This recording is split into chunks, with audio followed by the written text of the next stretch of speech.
Hello everyone, hope so you all are doing good. मैं हूं आपकी trainer Heena. Welcome to another lesson which is how to think in English with 3 best tricks. दोस्तों, एक बात बताइए, आप जब भी कोई बात सोचते हो तो कौन सी लैंग्वेज में सोचते हो? हिंदी, पंजाबी, गुजराती, उर्दू या मराठी? आप उसी लैंग्वेज में सोचते हो जो आप घर पर बोलते हो, या आपने जो अपने बचपन से लैंग्वेज सीखी यानी आपकी मदर टंग में सोचते हो? और जब बारी आती है इंग्लिश में बात करने की, आप उन्हीं सेंटेंसेस को इंग्लिश में ट्रांसलेट करके बात करने की कोशिश करते हो। सही कहा ना मैंने? अब आप इन सेंटेंसेस को अपनी मदर टंग से इंग्लिश में ट्रांसलेट करते हो तो बहुत सारी प्रॉब्लम्स आती हैं। सबसे पहले तो बहुत टाइम लगता है, आप आधी चीज़ें भूल जाते हो क्योंकि हमारा माइंड सारी बातें याद नहीं रखता है। कभी कभी आपको वर्ड्स याद नहीं आते या आपको ऐसे वर्ड्स नहीं मिलते जिससे आपके सेंटेंसेस बन सकें, तो आप अटक जाते हो और फिर आप ऐसे करने लगते हो। देखिए फ्रेंड्स, ट्रांसलेशन करने से आप कभी फ्लुएंट नहीं बन पाते। आप ट्रांसलेशन से नहीं फ्लुएंट बन सकते, आपको अपने ब्रेन को इंग्लिश में सोचने पर मजबूर करना होगा। यही सही तरीका है। जो भी लोग इंग्लिश सीखते हैं उनके साथ यही प्रॉब्लम आती है। तो मैं आपको 3 ऐसी एक्सरसाइजेज बताऊंगी जो आपको इंग्लिश में सोचने पर मजबूर कर देंगी। सबसे पहले जो आपको इंग्लिश में सोचने पर मजबूर कर देगी वो एक्सरसाइज है make sentences in your head. मतलब अपने दिमाग में इंग्लिश में सेंटेंसेस बनाना। ये सबसे फास्टेस्ट तरीका है इंग्लिश में सोचने का। फ्रेंड्स, आपके आसपास जो भी दिख रहा है उसी से रिलेटेड सेंटेंसेस बनाना शुरू कर दें। जैसे अगर आप किसी होटल में गए हो, वहाँ पर आपने जो भी देखा या जो भी खाया उसी से रिलेटेड सेंटेंसेस सोचना स्टार्ट कर दें और उन्हीं सेंटेंसेस को आप इंग्लिश में ट्रांसलेट कर सकते हैं। जैसे कि होटल 10 बजे खुलता है, तो आप ट्रांसलेट कर सकते हैं होटल ओपन एट 10 o'clock, या इस होटल का खाना बहुत टेस्टी होता है। The food of this hotel taste good, यानी इस होटल का खाना बहुत अच्छा होता है। या वहाँ पर कपल बैठे हैं, वो क्या कर रहे हैं? What are they doing? अरे आज होटल में बहुत भीड़ है। There are extremely crowd in hotel today. यार यहाँ बैठने की भी जगह नहीं है। There is no place to seat here. तो इस तरह से जो भी आपके आसपास नज़र आ रहा है उससे रिलेटेड आप सेंटेंसेस बना सकते हो और उन सेंटेंसेस को आप इंग्लिश में बनाना शुरू करिए। हो सकता है आप अपनी मदर टंग में सोचें और उसे बाद में इंग्लिश में ट्रांसलेट करें।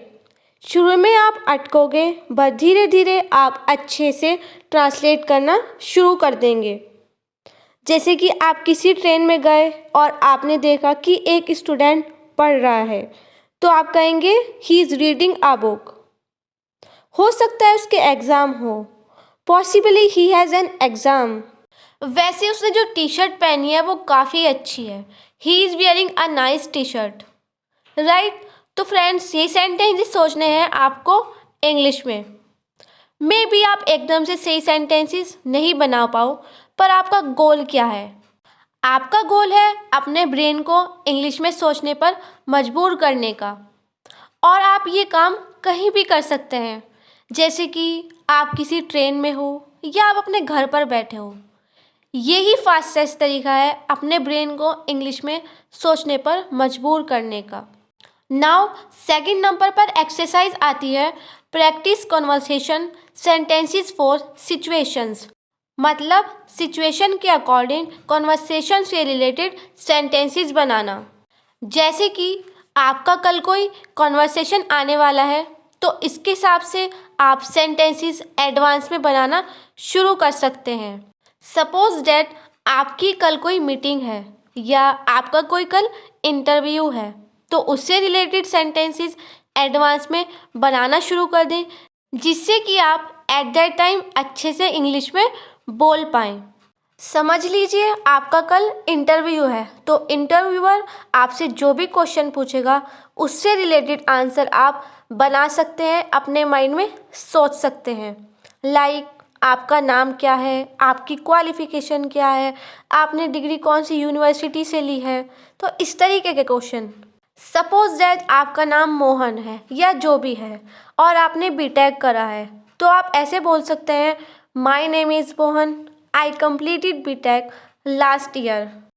या आपने जिस भी यूनिवर्सिटी से अपनी डिग्री ली होगी, जिस भी ईयर में ली होगी, वो भी आप इंग्लिश में बता सकते हैं।